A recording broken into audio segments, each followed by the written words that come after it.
What's up, everybody? How we feeling on this Wednesday morning? I'm feeling good. The NBA season started last night with a Lakers loss, so you know that I'm feeling great today, and I'm really excited about the start of the Pelican season, and that's just going to last a very short while. But I'm excited for now. The optimism that you feel when a new season begins for your team that's ultimately going to disappoint you is a interesting feeling. I'm glad I've got it, but I'm also glad that you guys are with me. We're not talking NBA today, although I might slip it in here as the season goes on because I can't help myself when it comes to New Orleans. However, that's not what we're talking about today. The Red Sox got screwed last night. For lack of a better term, I know that's not the best term to use. The Red Sox got screwed last night. We're going to talk about that. There's a really simple solution that we need to add because I'm going to show you a chart of balls and strikes from last night. I'm going to show you this chart, and it actually supports my argument some. So we'll do that. Also, according to somebody that's pretty connected down in the Louisiana area, LSU has a leader. It's not going to surprise you. It's really not going to surprise you. But what surprised me is when you really look at this guy's resume. It's going to be a really good hire. I mean, there's very few coaches that are more qualified than this guy to get the LSU job. So we'll talk about that. And, of course, look at lines for the weekend. I usually do it Tuesday or Wednesday. Today, we'll do it today. So there's a few games, actually, that are kind of flying under the radar that aren't really going to be on your radar that I think you should watch that are really compelling this weekend in college football. So we'll look at those. But first, if you're a first-time watcher, again, my name is Michael Borky. I'm glad to see you. If you're watching on Twitter, you cannot comment, so find me on YouTube. Michael Borky on YouTube. Find me there. Subscribe to the YouTube channel. Actually, like the video if you like what you hear. That will help me a lot. And after you subscribe, click the notification bell so you get notified when I go live so you don't have to find it on Twitter or after the fact. Speaking of Twitter, follow on there or Facebook. And wherever you get your podcast, Mike in the Morning or my name should turn up plenty of results. So let's see. Robot umpires. As you guys know, if you listen to my content all the time, I am not a baseball purist. I don't even have a team. I'll go to Mississippi Braves games down the road for some a cheap night out, watch pretty good baseball. I don't have a team, though. I'm not a Braves fan. I'm not a Red Sox fan. I'm not a Cardinals fan. I don't have a team. I'm not a purist. That's just not who I am. It's football for me, college and NFL, New Orleans Pelicans, NBA, Major League Baseball. That's just kind of where I am on the pecking order. So I know I come at this from the non-purist angle. But this is something that has got to get fixed. What happened last night in Boston should not ever happen, even if you're the most devout baseball purist that you have ever met. Regardless of that person, what happened last night is inexcusable. I don't care about the human element and how that has to be in baseball. Humans cannot make the mistake and should not make the mistake that was made last night in Boston. The Red Sox simply got screwed on a 2-strike pitch. It was clearly strike 3, and it should have ended the inning. That's what should have happened last night in Boston. Instead, inexplicably, it was called a ball. Inexplicably, it was called a ball, and because of that, the Astros got another shot, and they scored 7 runs in the inning. Boston is apparently pretty good at walking teams off. It's kind of what they've done this year. At home, bottom of the ninth, never got a chance to win the game because the umpire blew an obvious strike call. It is not one of those things where you can argue the alternative. Well, actually, no, it was just outside. No, it was a strike. In every model, the K-zone thing, it was a strike. The above image, it was a strike. The behind image, it was a strike. The behind the pitcher image, it is inarguable. What happened to the Red Sox last night should never, ever happen, in my opinion. I know I'm not a purist. I don't really care, honestly. The human element thing is a joke to me because when humans who are not the players directly impact the outcome of the game, then it's garbage to me. I don't think it's pure. It's not part of the game. Well, the 3-point line wasn't part of the original basketball game. The forward pass was not part of the original football game. It was illegal. You couldn't throw the football. Now that's all you do. Sometimes it's okay when sports adapt and change a little bit. I like some things that baseball does. The tradition side of it. It's the most traditional sport that we've got, maybe. But that's inexcusable. Let me show you this chart. It was not just this one call. This comes from Jeff Passan, who, by the way, read Jeff Passan's column about that bad call last night. He's really good. I mean, just really good. A fantastic writer on top of always has measured opinions. I mean, you've got so many people in this business. I talk about it all the time where their only goal is to stir shit up, is to generate reactions and not generate a reaction like a good rapport between host and listener. I'm talking about just saying things to get people mad and fired up. It's a garbage strategy. I can't stand it, but that's what media is now, and it's really frustrating. Jeff Passan's not that guy. He will have strong opinions because you should, but they're measured. They're rooted in logic, in reason, facts. He's great. So read that column. If you didn't watch the game last night, read Jeff Passan's column about it. He's fantastic. But he shared this on Twitter last night. This is from ESPN Stats and Info. Laz Diaz is the umpire's name. He missed 21 ball and strike calls in the game last night. That is the most of any umpire this postseason. Let me show you this chart. Let me show you this chart that was shared by Jeff Passan. This underscores the issue here. Look at this thing. The red dots are strikes. The green dots are balls. That's what this is. So the red dots are strikes, or what were called strikes, and the green dots are balls. Look at this in particular. Look at this down here. Look at how awful this is. This was called a strike. Where the mouse is right now, what is that, 6, 8 inches inside? This another was called a strike. What is this, 6, 8 inches outside? By the way, this was the non-strike 3 call. By the way, this was the no call, according to Jeff, and allowed the Astros an extra pitch, and they turned it into a 7-run inning. This right here, this chart is wholly unacceptable. This is called a ball right here. This is called a strike. This is called a ball right here. This is called a strike. To put it in football terms for a second, could you imagine? Yes, I know field goals don't happen near as much as pitches in a baseball game, but could you imagine a scenario in which there are no field goal posts in football, but there are markings on the field? There are 2 markings where generally that's what a field goal is. And there's a guy standing behind the markings on the field. When you kick a field goal, he gets to decide whether or not it's good.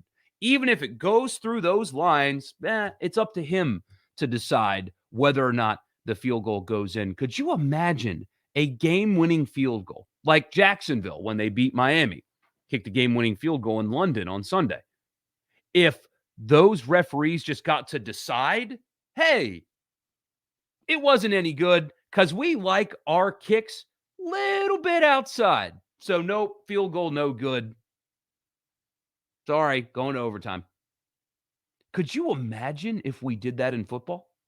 Could you imagine in basketball if the 3-point line was a judgment call where referees, there was a general marking on the floor, a dotted line or whatever, where, hey, that's 3 points. But the referees in the game got to decide, hey, his foot was on the line, but so what? I'm giving him 3 just because I liked the shot. It was pretty. 3 points.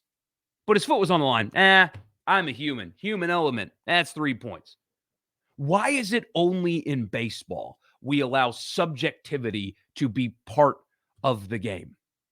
Because what happened in Boston last night in the playoffs should never, ever, ever happen. It was a clear third strike.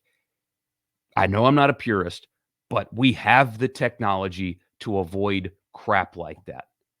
Because that's inexcusable. In a playoff game, in the 9th inning, This is just inexcusable.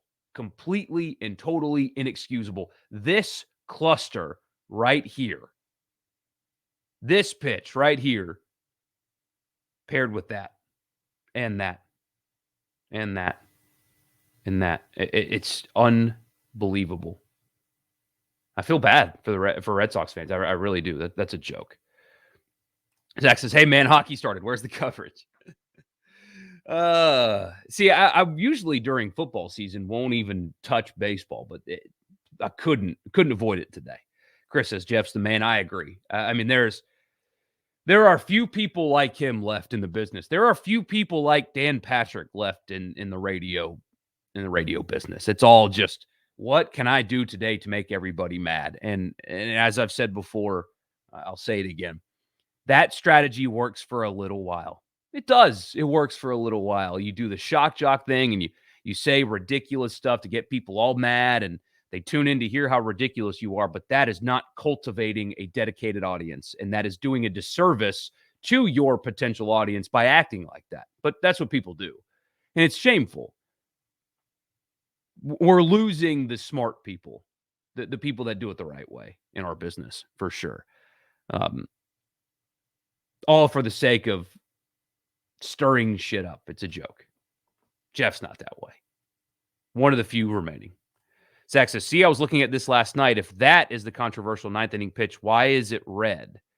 This chart shows a relatively consistent strike zone, even if it's badly shaped." But the point is, no, that's not consistent. I with all due respect, man, look, same pitch here. Different calls. Same pitch here. Different calls. Same pitches here. Different calls. It's not consistent. 21 missed ball and strike calls based on the strike zone. I don't think it should take 4 innings for us to figure out where a pitch is going to be called a ball and a strike either. That ball clearly was over the plate in the zone. Clearly. Daniel says, if they don't want to move to robot, at least they should use technology to aid them. Something like AR goggles to visually show them a strike zone. Something like that. I would like that to happen in football, too. I mean, I think we could really avoid stuff like what happened in Knoxville. I think they got the call right. The spot was correct. Replay showed that he was just a little bit short. Why on earth are we not using technology where we have cameras on the first down markers that move with the first down markers on the field? Barrett Sallee will go as far as to say they need to put microchips in the football. You can't tell me we don't have that technology right now. It's not just baseball that could use stuff like this. In baseball, you would have to adjust to the electronic strike zone with every batter. I see your point, but it's truly comparing apples to oranges. Why can't you do that? ESPN seems to do it just fine. I mean, their K-zone adjusts. Why can't they?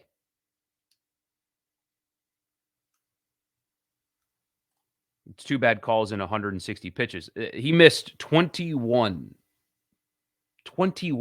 ball or strike calls based on the parameter set for what is a ball to strike, which is ESPN has a nice camera angle on the first down marker. Did you see it on Monday Night Football? Yeah, I'm talking about college. College needs to do that. Would have avoided something Tennessee. I hear you, Zach. Keep in mind, I don't care about baseball at all, so this isn't a hill I die on. It's just my 10-second thoughts on it. For sure, I don't like the fact that you have to adjust what you do based on umpires. I think that's a bad practice. I think a ball should be a ball and a strike should be a strike, regardless of what the umpire likes. That's why we have out-of-bounds lines. That's why we have 3-point lines and field goal posts. The established distance should always be the established distance to me. I don't even like that concept. The umpire likes it inside tonight. I don't like that. It should be what it is always. If the ball's over the plate, it's a strike. If it's not, it's not. But anyway, frustrating night. But that was clearly very much a strike 3. Oh, no, it wasn't 21. It was 23. And it was even, by the way. It was even. It was 12 of the missed ball strike calls were thrown by Red Sox pitchers. 11 were thrown by Astros pitchers. So it wasn't bias. It was just incompetence. But the Red Sox got screwed the most in terms of what should have been a strike three call that ended up not being one. And the Astros got to bang their trash cans and own it. But anyway, there's a report out there. Mike Detillier was on WNSP, which is a radio station in Mobile. And this won't surprise anybody, but Detillier's connected. He's with WWL in New Orleans. He knows a lot of people. He's really connected. He said on WNSP that Mel Tucker is LSU's primary target as our next head coach. And that shouldn't surprise anybody. It certainly doesn't surprise me at all. There's been a lot of talk about Mel Tucker from multiple different people. It sounds like right now, and of course there are many weeks until they actually make this hire, but it sounds like right now that seems to be a pretty consensus. Hey, Mel Tucker's a real candidate. He's a guy that they're interested in, possibly the favorite in this thing. What I didn't realize, I knew Mel Tucker I knew who he was. It's not like this came out of left field for me. I did not realize that he has the resume that he has. Let me just run through this. I've got his Wikipedia page up just so I can run down this list for you. This kind of blew my mind. I knew he was a good coach and qualified and stuff. And I knew he had been at other places and coached under Saban and stuff. I didn't realize the resume was this good. So he got his first full-time coaching job at Miami of Ohio. He's the defensive backs coach in 2009. Then he was a DB coach at LSU in 2000. Then he was at Ohio State from 2001 to 2004, where he went from DB coach to defensive coordinator. Then he was the DB coach for the Cleveland Browns and the defensive coordinator for the Cleveland Browns, and then the defensive coordinator for the Jacksonville Jaguars. And then he was the interim coach for a year in Jacksonville. Then he was back to being the defensive coordinator there for 2012. Then he was the DC in Chicago for 2 years. Then he was the associate head coach and defensive backs coach at Alabama, won a national championship there.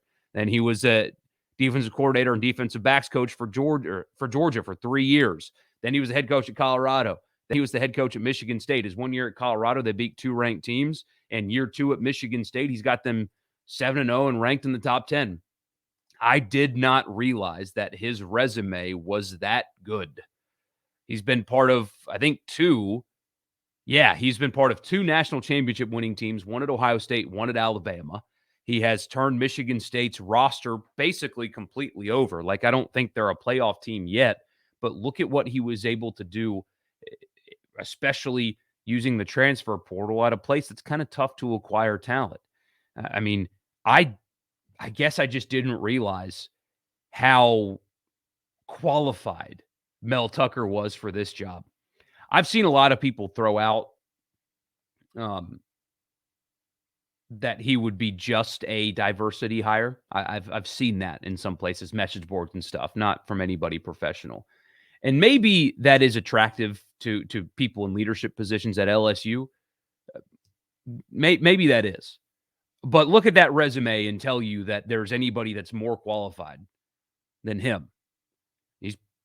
That's so I don't like when that gets thrown out there because that diminishes that resume. Defensive coordinator in the NFL, defensive coordinator on a national championship team, coached under Saban, coached under Kirby. In his 1 year at Colorado, beat multiple ranked teams, and in year 2 at Michigan State has them in the top 10. There is nothing but qualifications that follow Mel Tucker. So that's if that's truly the direction that they're looking towards and the direction that they go, that sounds like it'd be a really good hire for LSU. And Ole Miss fans listening can breathe a sigh of relief, although I think the Miami job's going to come open, and naturally they're going to put Lane Kiffin's name on those lists as well. However, he has got a job that's better than Miami. I think every job in the SEC, here's your hot take of the day. Every job in the SEC, except for Vanderbilt and Missouri, are better than Miami. There's your Max Kellerman take of the day right there. How about that? I would die on that hill, I think. I think I would. But there's your Max Kellerman take of the day. 12 SEC jobs are better than Miami. Getting left behind in the ACC, very little support The recruiting is not the same it used to be. Players are leaving local places more than they ever have. They're down to third fiddle in their own state. Uh, it's not the job it used to be.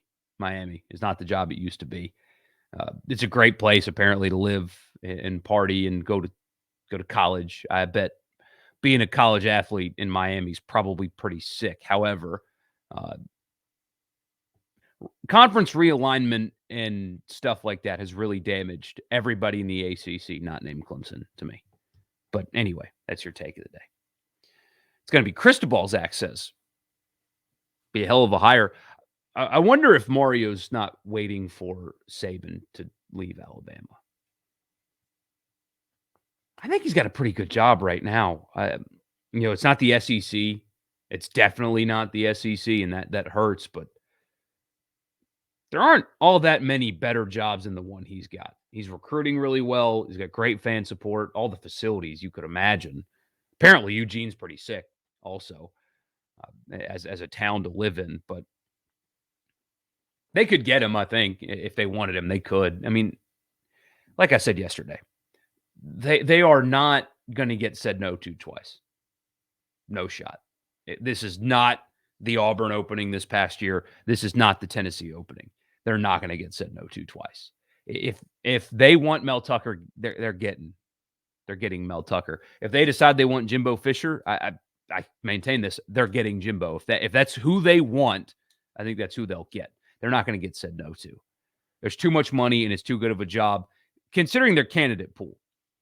Now, I saw that Dabo Swinney was asked about it yesterday. I don't think that's exactly realistic, but he didn't say no. He just said he's focused on this Death Valley right now. But considering who the candidates are, Franklin, Tucker, Cristobal, Aranda, whoever they decide is not going to tell them no. Brett says, I think we'll get a full conference of Saban disciple head coaches before Nick retires. We're working on it, aren't we? I mean, geez. When Muschamp was South Carolina, there would have been another one. But yeah, man. I mean, we're getting there. How many will that be? So it'll be Kiffin, Jimbo, Tucker, Kirby. So that'll be 4 Saban disciples in his own conference. Jeez. I didn't think about it like that. If Dabo took the LSU job of all jobs, Zach says, after his if the players get paid, I'll quit comments, I would lose all respect for him. I don't have it anymore anyway. I mean, I respect the job he's done at Clemson. I really do. I'm from the region. I know what Clemson football was before Dabo got the job. And regardless of what people over there will tell you their job is, Dabo Swinney built Clemson football into what it is. It has nothing to do with sleeping giants or whatever. No. He made Clemson football what it is today. That's Dabo's doing. I respect the hell out of the job he's done.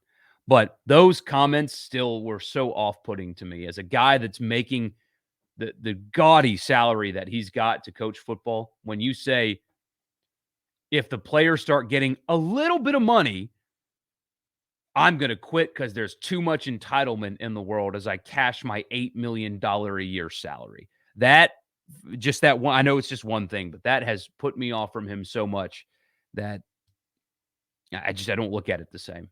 I mean, how could you in that position, just complete hypocrisy? Like, his quarterback's getting some pretty decent money, and what a return on an investment Dr. Pepper's getting. But a handful of his players are getting, a few $1,000s to do some commercials. And he had the audacity to use the word entitlement while he cashes the checks that he cashes. That doesn't sit right with me. He makes over $500,000 a game. And he talks about entitlement because a kid gets a few $1,000. That was just so off-putting to me, and I haven't forgotten it. Hadn't quit yet, though. I wonder why. I thought there was entitlement. Wonder why. Anyway, some of these lines for the weekend. In the SEC, not a very eventful weekend. Just speaking the truth. College football never disappoints, but the SEC this weekend might just do that. Arkansas is hosting Pine Bluff. You've got LSU Ole Miss, which is compelling for a lot of reasons. Matt Corral's going to play on Saturday. He's going to play. He won't run 30 times. He's going to play. And, of course, you have Ed Orgeron getting fired, also, coaching in Oxford where he used to be a head coach, all that. Mississippi State's at Vanderbilt. That is, by the way, LSU is a 9.5-point underdog in Oxford this weekend. Bill Connolly's projection was that Ole Miss would win by 9, for whatever that's worth, the S&P Plus. Mississippi State holding firm at a 20.5-point favorite. In Nashville against Vanderbilt, we'll see about Will Rogers' health. We talked a bit yesterday on the radio about Mike Leach telling a reporter he's not allowed to ask questions. And it's possible that is related to this reporter asking the players themselves about injuries and other things, because the sports information department will not answer any questions. And that's at least what the word is. It may or may not be the reason why, but apparently this reporter is going to the players and asking them for information instead of running it by the SID. And if that's the case, I don't want to get into this too much today, but there were some State fans that liked that Mike Leach told that reporter, "You're not asking questions today." And like that they're shunning this reporter because how dare he not go through the coaches to get information. I disagree with that sentiment. To me, that's reporting. And it's a gray area, and you should go through the sports information department first. I mean, that's a common courtesy that you should do. But if they're not giving you information, you should expect reporters, real reporters, not fan site reporters, but real reporters. You should expect them to dig. You should, by any means necessary. Like the Oklahoma student newspaper who found a public building and got on top of it with a set of binoculars to find out that Spencer Rattler wasn't starting against TCU last week. To me, that's good hustle. That's good reporting. Most college football programs are covered by homers, people that protect the program. But there are real reporters scattered amongst the beat. And when a real reporter does real reporting, you can't shun them. I think that's a small look. And I would say the same thing about Ole Miss and any other program who would be doing that. Sorry. When a legal adult asks another illegal adult if he's injured, that's reporting. Sorry. What you should do instead of shunning the reporter is having a team meeting and saying, "Hey, if any reporter sends you guys a message, tell them no comment or tell them to go through the SID." That doesn't bother me in the least bit. If that is in fact why this is happening, and I don't know for sure, but if that's why it's happening, that's called reporting. And most of these team site people don't do real reporting. They only do propaganda. This guy wanted information that the school didn't want out. That's what reporting is. That's what real reporters do. Get used to it. I mean, I guess, anybody's within their own right to shun a reporter, but it looks small to me when you do that, if that's in fact the case. I mean, you've got players that have NIL deals with reporters now to do weekly content. You can't tell me that that's bad or should be worthy of getting their credentials pulled for asking a legal adult questions about his team. Just prepare your kids. Don't shun the reporter. That's just me. Anyway, we'll see about Will Rogers' health. If he's healthy, State will win by a bunch of points. If he's not healthy, State will probably still win by a bunch of points. But anyway, Tennessee's at Alabama. Alabama's going to be able to name their score, especially if Hendon Hooker does not play in this game. That's going to be really, really ugly. And South Carolina's at Texas A&M. Alabama's a 25-point favorite. Texas A&M's a 21-point favorite. So the SEC doesn't have a whole lot to get excited about. Aside from our games, of course, like I will be watching Mississippi State and Vanderbilt, and I'll be watching Ole Miss and LSU. But outside of that, probably not going to be too consumed with anything else in the league. Here's a couple of games, though, nationally that I think you should pay attention to. At 11 a.m., so at 11 a.m., Wake Forest is at Army. It's an interesting non-conference game in the middle of the season. Luckily, Wake Forest had a bye week, so they had a little bit more time to prepare. But Wake Forest is the ACC's best chance at making the college football playoff. That is a true statement. They are undefeated. They're 6-0. The best chance at the ACC making the college football playoff. And they're going to go on the road to West Point as 3-point favorites against triple option. That is a game that is worth watching. That is a compelling football game to me. Also, the Big 12 is set up to have Bedlam determine a chance at the playoff. Oklahoma State currently undefeated. Oklahoma also currently undefeated. Oklahoma, by the way, is at Kansas, so that doesn't matter. But Oklahoma State on the road, it's at the same time as Ole Miss LSU, so second TV this one. But Oklahoma State's a 7-point underdog on the road at Iowa State as the number 8 team in America. Things get weird in Ames. Check that one out. I will be paying attention. Also at 2:30. Too much going on at 2:30. Clemson's at Pittsburgh. A lot of people are giving Kenny Pickett, Pittsburgh's quarterback, some Heisman love. He's a really good player. He's a gamer. Not near as talented as, one Matt Corral, but he's a gamer. And this is a big one for Pittsburgh. Atmosphere should be great at Heinz Field, or at least you hope it is. Clemson on the road at Pittsburgh as a 3-point underdog. How about that? We'll see how Heisman-worthy Kenny Pickett is. This is the best defense he will be facing all season long. Ohio State's at Indiana. That's 6:30. Watch it if you want to. The Buckeyes are playing really well right now. I don't think they'll be challenged, though. And finally, NC State at Miami. This could be the end of Manny Diaz. Apparently, there's some unrest down there. So we'll see. But yeah, really compelling games outside of the SEC, but they all happen to be on basically at the same time as the ones you want to watch. So that's a kind of a shame there. But anyway, try to enjoy it the best you can. The most compelling games and then our local games are all on at once. State and Vanderbilt and Ole Miss LSU are on at the same time. Clemson, Pittsburgh are on at the same time. I mean, come on. Spread these out a little bit better. But anyway, so those are your games this week. And we'll talk more about them in depth tomorrow and anything else newsworthy that pops up between now and then. Zach says just wait until next week when we have 4 total SEC games, one of which is Missouri Vanderbilt. Ooh, no thank you.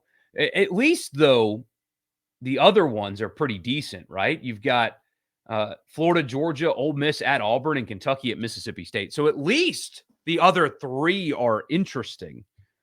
But yeah, that sucks. That's not good. Don't forget to subscribe to YouTube, guys. Thank you so much for tuning in, as you always do. We need robot umpires. We need them. We need them to avoid what happened in Boston last night. Anyway, y'all be good. I'll see you on the radio this afternoon. If not, right back here tomorrow at 8. We'll see you then.